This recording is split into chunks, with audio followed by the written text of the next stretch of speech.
Welcome back, everybody. Welcome to another Bible reading. I'm Logan, and I'm so glad that you are joining us here as we look at the Word of God and we read the Bible in 1 year. It is June 9th, day 160, which is exciting here. We are going to start reading in 1 Kings chapter 5. So here's what it says in 1 Kings chapter 5. So preparations for building the temple. King Hiram of Tyre had always been a loyal friend of David, and when Hiram learned that David's son Solomon was the new king of Israel, he sent ambassadors to congratulate him. Then Solomon sent this message back to Hiram. You know that my father David was not able to build the temple to honor the name of the Lord, his God, because of the many wars waged against him by surrounding nations. He could not build until the Lord gave him victory over all of his enemies. But now the Lord my God has given me peace on every side. I have no enemies and all is well, so I am planning to build the temple to honor the name of the Lord my God, just as he had instructed my father David, for the Lord told him, your son, whom I will place on your throne, will build the temple to honor my name. Therefore, please command that cedars from Lebanon be cut for me. Let my men work alongside yours, and I will pay your men whatever wages you ask. As you know, there is no one among us who can cut timber like you Sidonians. And when Hiram received Solomon's message, he was very pleased and said, Praise the Lord today for giving David a wise son to be king over the great nation of Israel. Then he sent this reply to Solomon. I have received your message, and I will supply all the cedar and cypress timber you need. My servants will bring the logs from Lebanon mountains to the Mediterranean Sea and make them into rafts and float them along the coast to whatever place you choose. Then we will break the rafts apart so you can carry the logs away. You can pay me by supplying me with food for my household. So Hiram supplied as much cedar and cypress timber as Solomon desired, and in return Solomon sent him an annual payment of 100,000 bushels of wheat for his household and 110,000 gallons of pure olive oil. So the Lord gave wisdom to Solomon, just as he had promised, and Hiram and Solomon made a formal alliance of peace. And then King Solomon conscripted a labor force of 30,000 men from all of Israel. And he sent them to Lebanon in shifts, 10,000 every month, so that each man would be 1 month in Lebanon and 2 months at home. Adoniram was in charge of this labor force. Solomon also had 70,000 common laborers, 80,000 quarry workers in the hill country, and 3,600 foremen to supervise the work. At the king's command, they quarried large blocks of high-quality stone and shaped them to make the foundation of the temple. Men from the city of Gibel helped Solomon's and Hiram's builders prepare the timber and stone for the temple.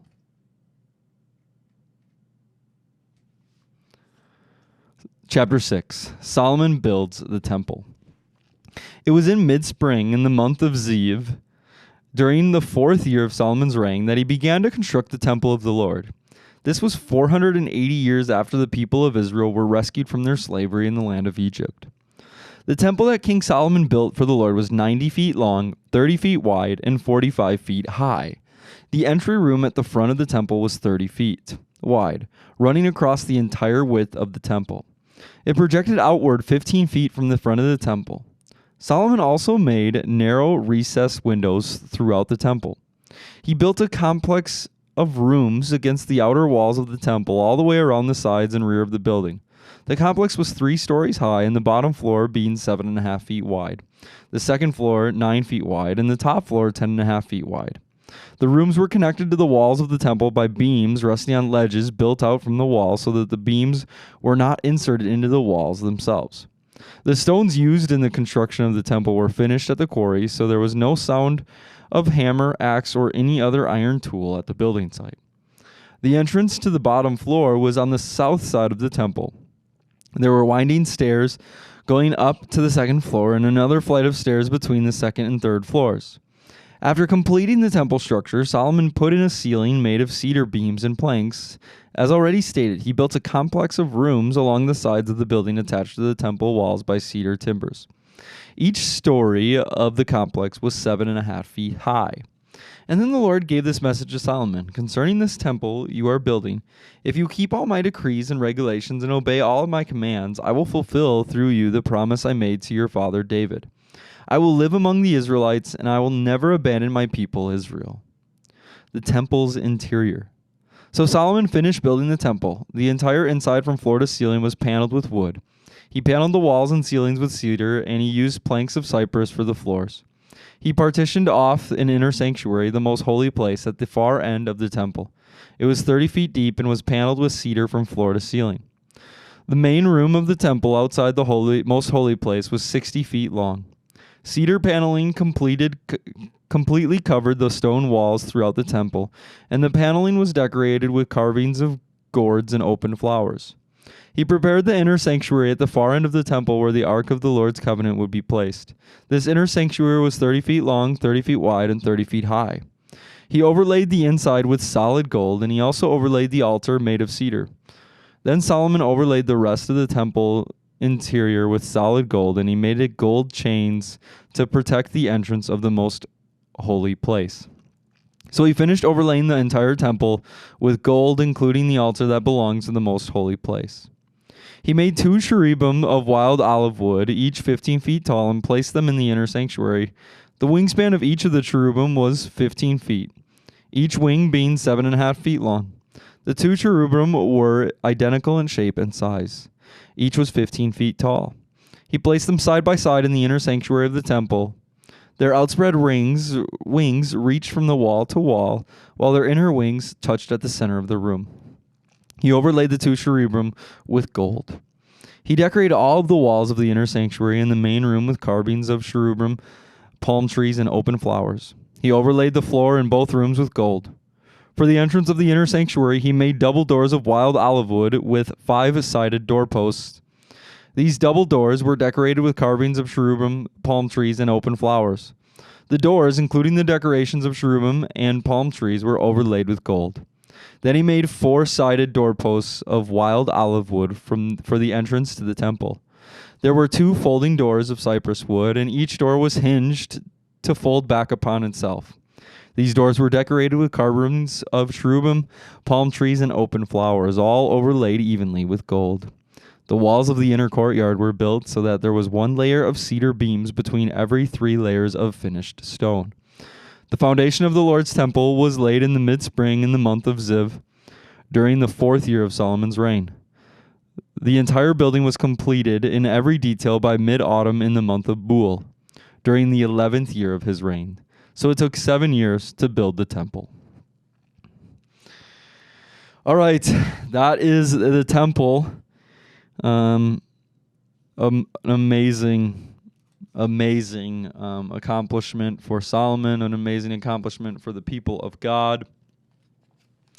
A sight to behold, and it's amazing to read about both like the beauty and the time and the effort that was put into the temple, but as well as to read about the provision.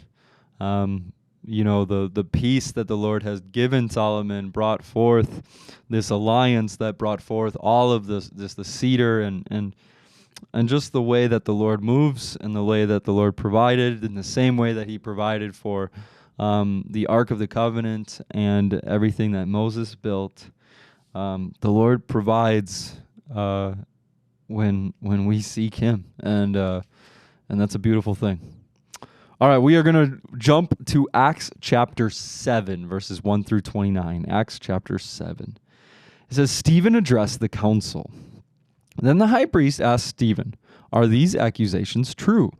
And this was Stephen's reply, "Brothers and fathers, listen to me. Our glorious God appeared to our ancestor Abraham in Mesopotamia before he settled in Haran. God told him, 'Leave your native land and your relatives and come into the land that I will show you.' So Abraham left the land of the Chaldeans and lived in Haran until his father died. And then God brought him here to the land where you now live.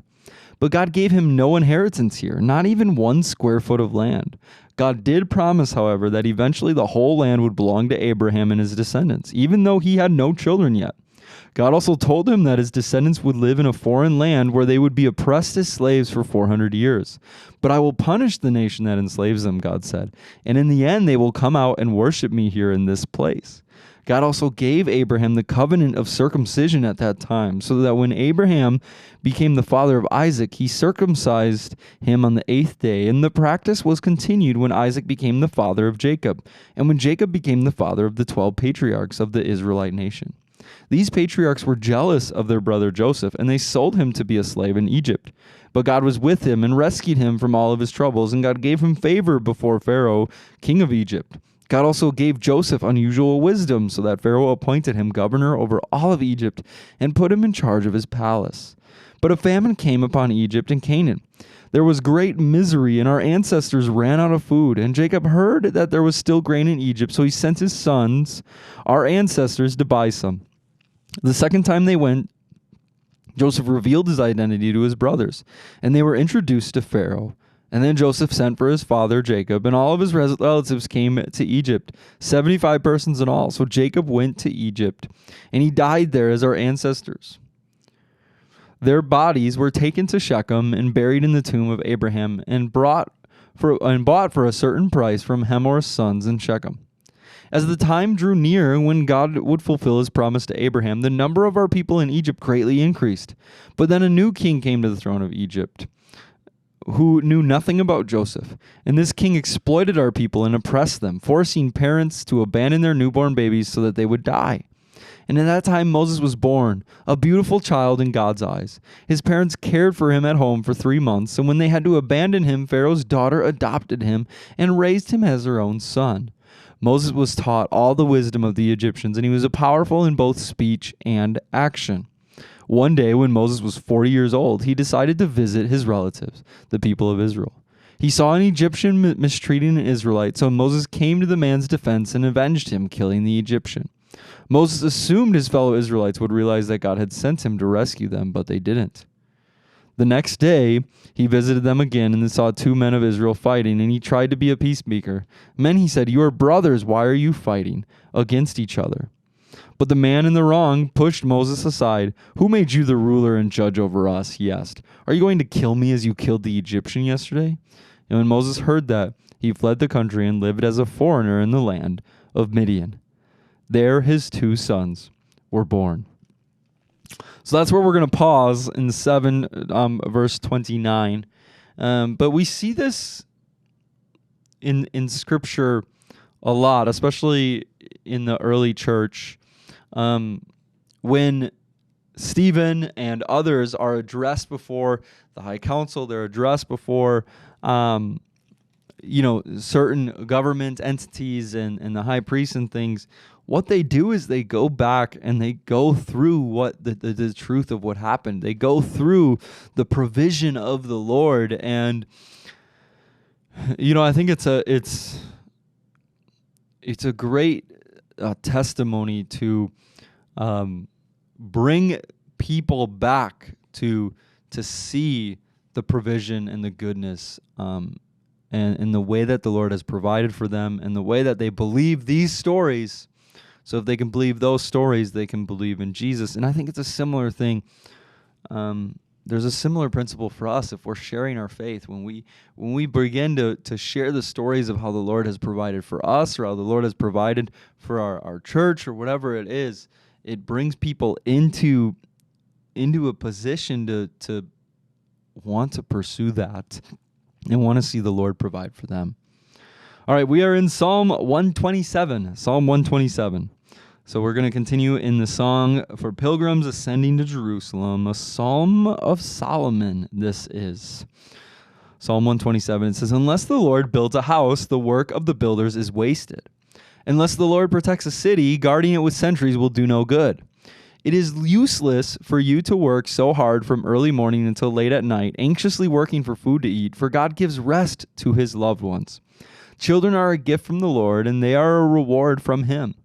Children born to a young man are like arrows in a warrior's hands.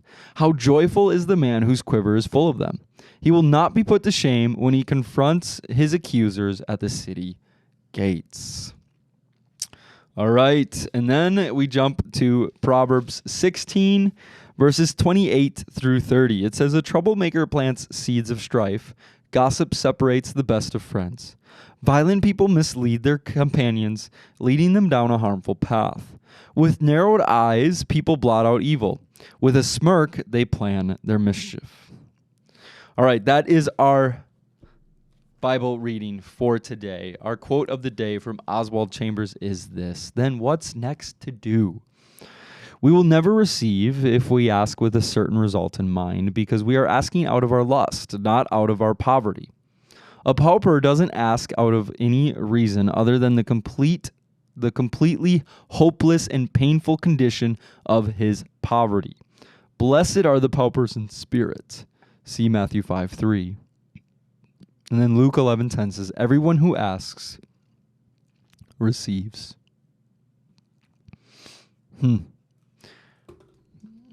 Oswald Chambers always gets us with these quotes because it's so much deeper than the 3 sentences that are included on these daily quotes. And just the thought that rings heavy on my heart, just reading that, heavy on my mind, is the idea of asking from a poor spot. And I just think of how great and mighty and powerful the Holy Spirit is. And if we believed and understood and lived a life like there is so much more Holy Spirit for us to work with, to grasp, to live in relationship with, there's so much more power out there. If we live from a position of, man, I have a little bit of Holy Spirit, but I want so much more. I'm poor when it comes because the Holy Spirit is just so much bigger than me. It's so much bigger than what we have experienced, Lord. We want more, more, more. We want more of your Spirit. If that's how we lived, what would it look like? And, a story that I'll close with a story, and I'm just going to kind of butcher it, but there was a church, I believe that it was out of Georgia, or somewhere near Georgia, and a few years ago now, it would have been probably 5 years ago or something, is when I first heard about it. A group of people from the church got together and earnestly were pressing in because they wanted to see more of the miracles of Jesus. And one of the things that started to happen is one day they were praying and worshiping and pressing into this idea and pressing in just in worship or whatever it was, and all of a sudden one of the people noticed that their Bible had a mark on it, like a wet spot on it.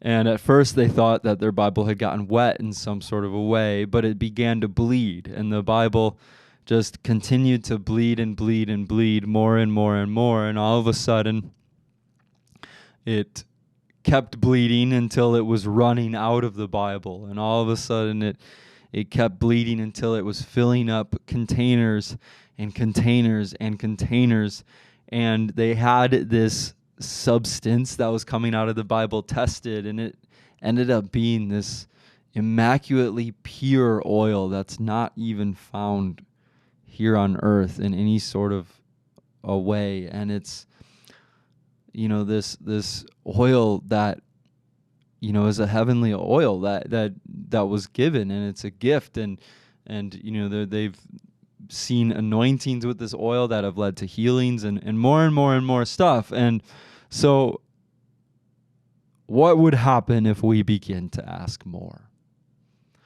And not for us. We never should ask for us. But what would happen if we begin to ask more so that God gets glorified? So that he gets raised above all? What would happen? I don't know. Because God's bigger than me. So, Lord, we thank you for who you are. We thank you that you are a big God. Lord, we thank you that you are a miracle-working God. And Lord, we thank you that your Spirit lives inside of us. So, Father, we just ask for more. We ask for more of your Spirit, more of your healing, more of your love, more of your salvation. Father, anoint our relationships, anoint the things that we do so that you can be glorified. We love you, Lord. In Jesus' name we pray. Amen. All right, everybody, thank you for joining us again, and we will see you tomorrow.